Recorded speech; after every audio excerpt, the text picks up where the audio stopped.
Data. Let's talk about our datas. So, wait, are we recording? Now. Okay.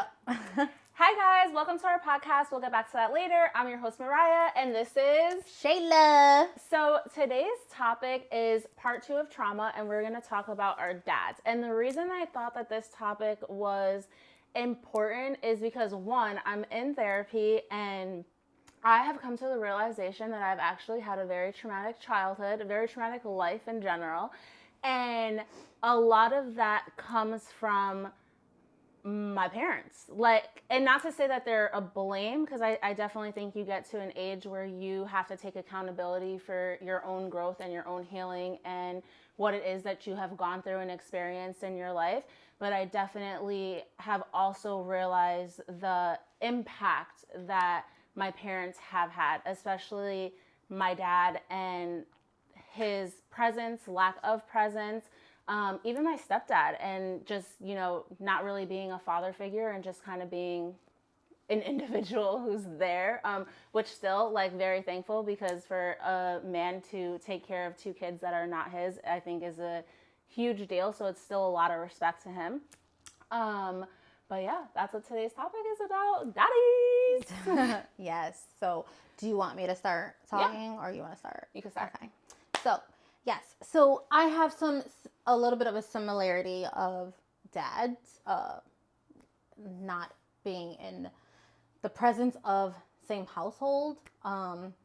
So my parents were together, not together, confused growing up. Not sure if they were actually Very together confused. or not together. So my dad, growing up, he was financially definitely helpful in my life.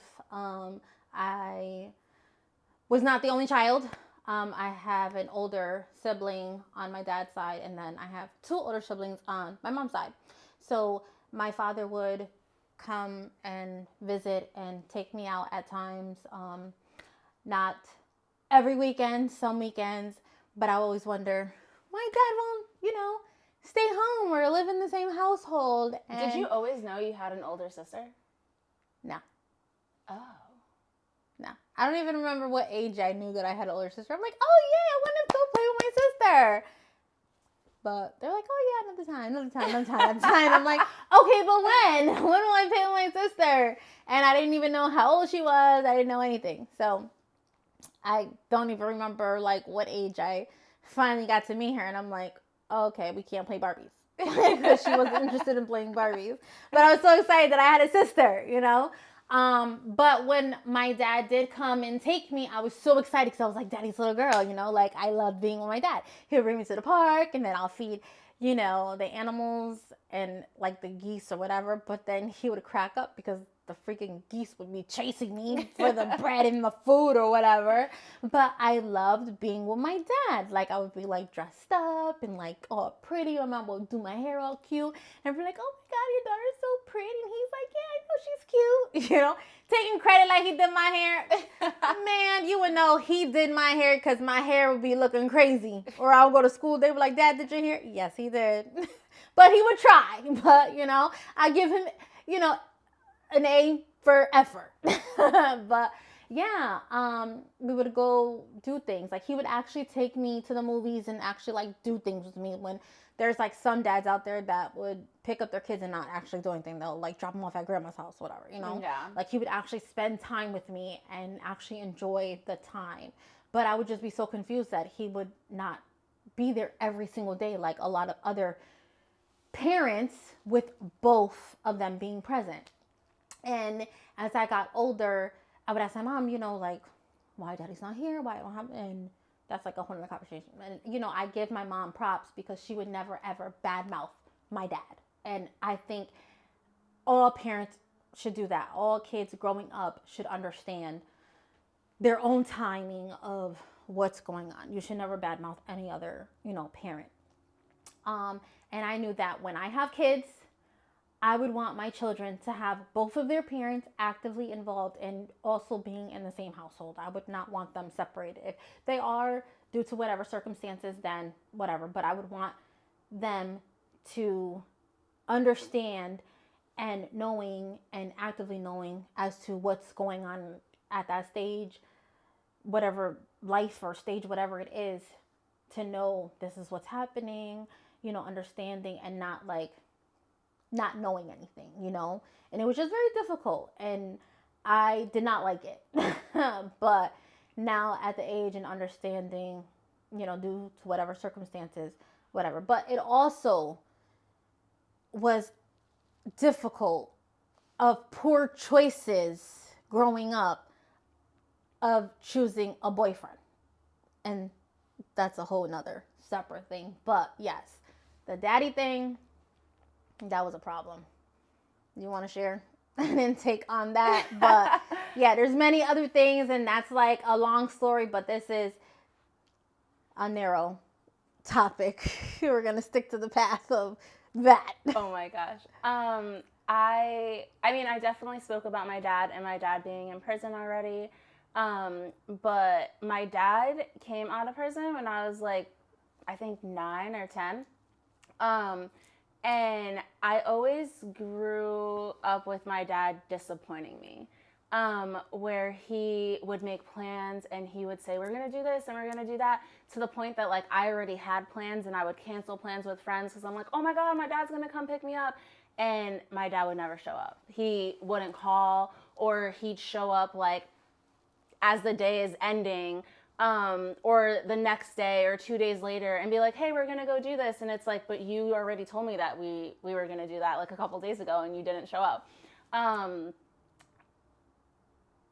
I also grew up with my dad like drinking a lot. So I think it's one of the reasons why I don't really care to drink or really care to be around people when they are intoxicated. Like I specifically remember like being asleep and my dad coming to my aunt's house, waking me up in the middle of the night, and he smelled like nothing but liquor. Like, and I'm like, ew, Papa, you smell. Go take a shower. You stink.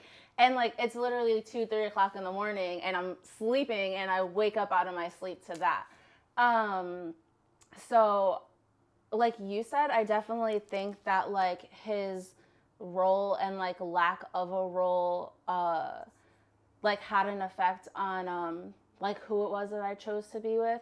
I also like, I had a stepdad, which I know like you don't have a stepdad, but I have a stepdad and I love my stepdad. I give him like a lot of credit, but he also wasn't a parent.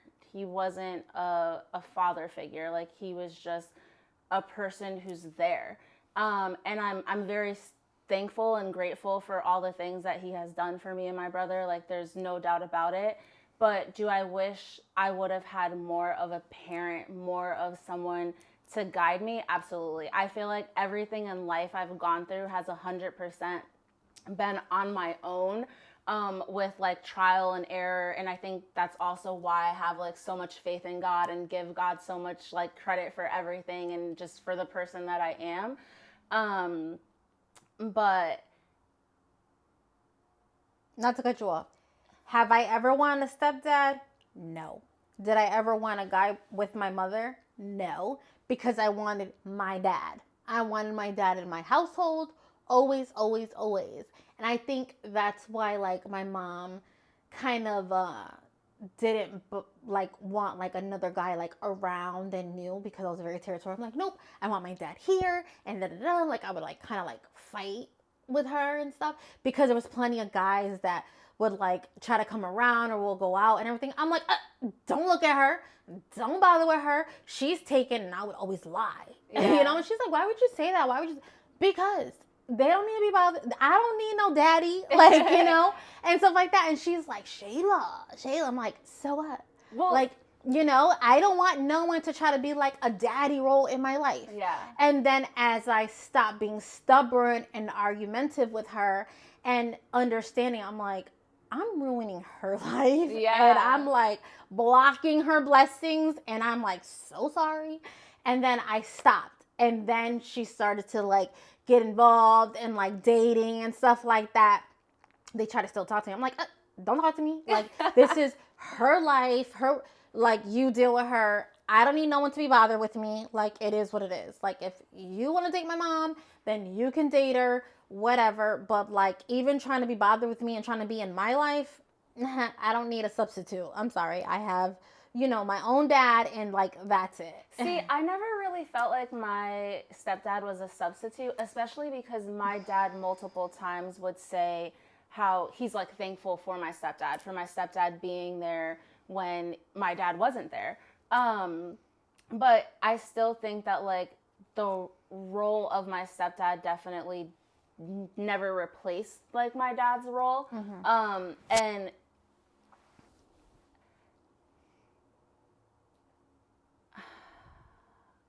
I'm stuck. It's I understand that, but I mean, it is what it is. And then even with my kids, like I said, I wanted them to have two parents, and they do, which, it's a blessing, and that's what I want. And it's funny because my kids are like, well, what if dad has a kid out? We ain't talking about that. We're not going to say that.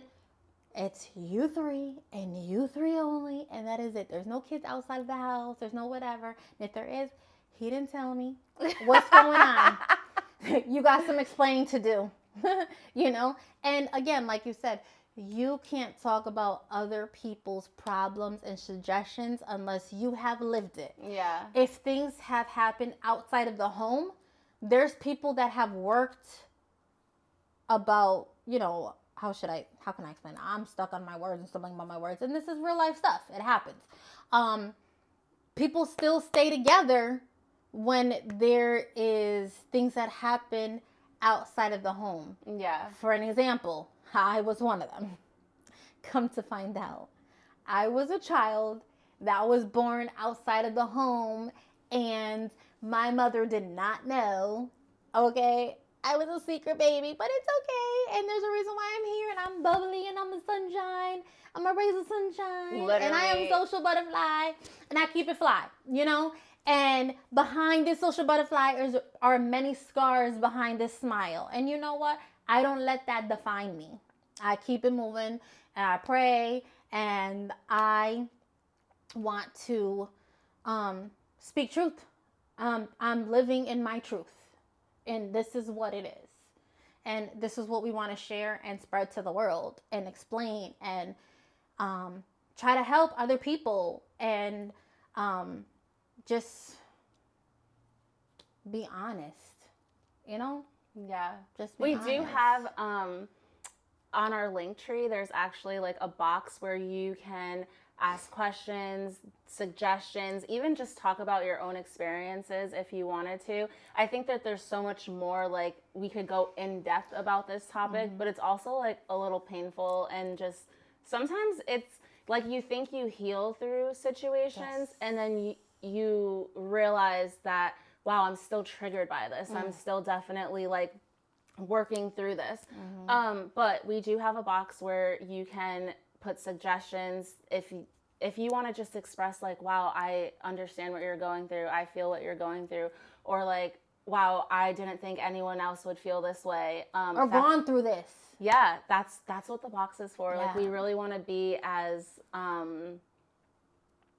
genuine and honest and and just involve you guys as much as possible as well. Like, we really want our audience to feel as though that they're a part of this. Like, this isn't just our story, and this isn't just us telling you guys about our experiences, but it's also like I said, wow, we relate to this. Like, somebody gets me, somebody understands. You don't only got to go to therapy and tell them your business. This is like us. Like, let's get it together. Let's communicate. Yes. So let's relate. Thank you guys, and we'll get back to that later.